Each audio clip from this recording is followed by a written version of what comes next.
بسم اللہ الرحمن الرحیم۔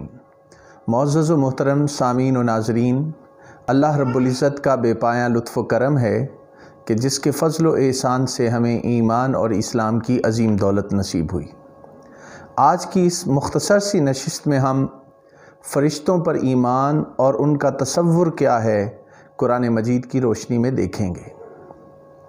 فرشتوں کے لیے عربی زبان میں ملائکہ کا لفظ استعمال ہوتا ہے، اور ملائکہ کا لفظ ملاک کی جمع ہے اور اس سے مفاعل کے وزن پر ملائک ہے، اور یہ بات سمجھنی بہت ضروری ہے کہ فرشتوں کا تصور اس کے حوالے سے بعض اوقات انسانی ذہنوں میں شکوک و شبہات پائے جاتے ہیں۔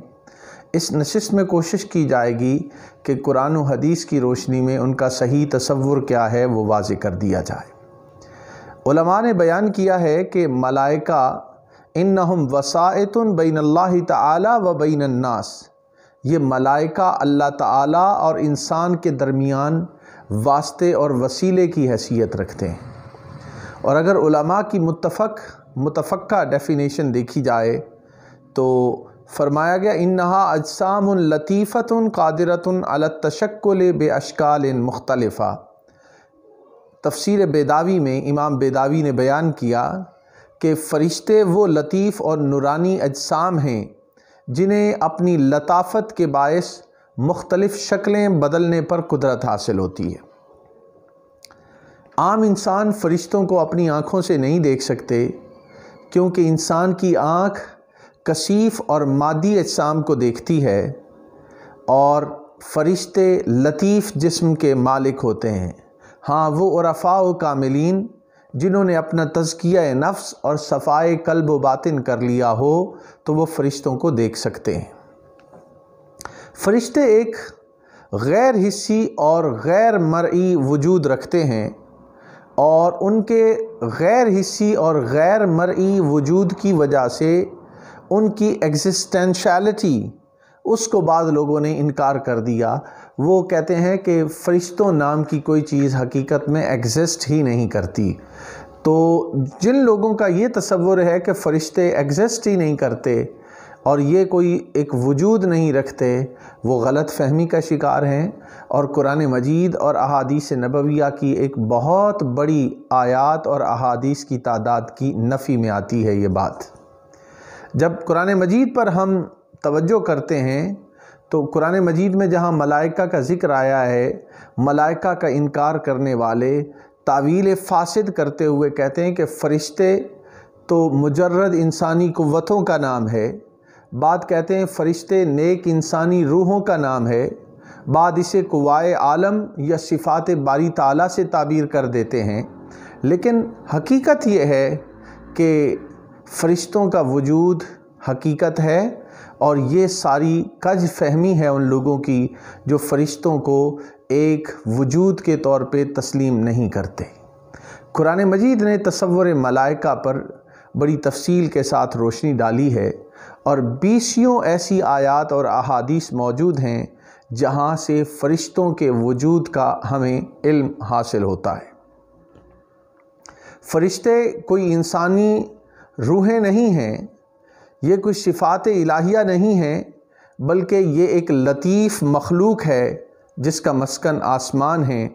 انہیں اللہ تعالیٰ نے خاص امور کی انجام دہی کے لیے پیدا کیا ہے۔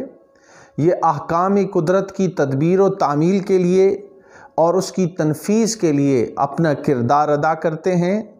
گویا یہ اللہ تعالیٰ کے وہ کارکن ہیں جن سے خلقی طور پر نافرمانی اور گناہ صادر نہیں ہوتا۔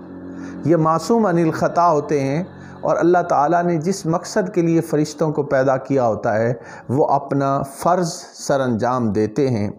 اس چیز کو قرآن مجید نے سورہ زخرف کی آیت نمبر 19 میں اس طرح بیان کیا۔ فرمایا اللہ رب العزت نے وَجَعَلُوا الْمَلَائِكَةَ الَّذِينَ هُمْ عِبَادُ الرَّحْمَنِ إِنَاثًا، فرمایا اور انہوں نے ان فرشتوں کو جو اللہ تعالیٰ کے بندے ہیں اس کی بیٹیاں بنا دیا۔ یعنی بعض لوگوں نے فرشتوں کو اللہ کی بیٹیاں بنا دیا، اور ایک اور مقام پر قرآن مجید میں تصریح ہوتی ہے فرشتوں کے حوالے سے سورہ الانبیاء اس کی آیت نمبر 26 میں فرمایا بل عباد مکرمون، فرشتے تو خدا کے معزز بندے ہیں، ان کی بندگی کا عالم قرآن پاک نے سورہ الانبیاء اس کی آیت نمبر 20 میں بیان کیا، فرمایا یسبحون اللیل والنہار لا یفترون، فرشتے دن رات خدا کی تسبیح کرتے رہتے ہیں اور ہرگز نہیں تھکتے۔ دوسرے مقام پر سورہ الزمر کی آیت نمبر 75 میں ارشاد ہوا وَتَرَى الْمَلَائِكَةَ حَافِينَ مِنْ حَوْلِ الْعَرْشِ يُسَبِّحُونَ بِحَمْدِ رَبِّهِمْ، اور تم فرشتوں کو عرش کے ارد گرد اپنے پروردگار کی حمد و ثنا بیان کرتے ہوئے اور پاکی بیان کرتے ہوئے دیکھو گے۔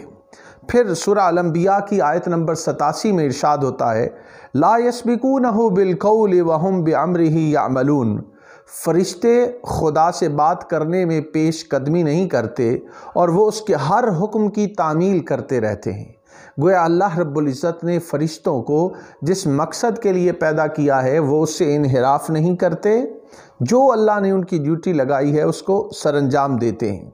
قرآن پاک میں ارشاد ہوتا ہے سورہ آل عمران آیت نمبر 125 میں یمددکم ربکم بخمسۃ آلاف من الملائکۃ مسومین، یہاں پہ اشارہ ہے جنگ بدر کا جس میں فرشتے مسلح ہو کر اترے اور انہوں نے مسلمانوں کی طرف سے کفار کے ساتھ جنگ کی۔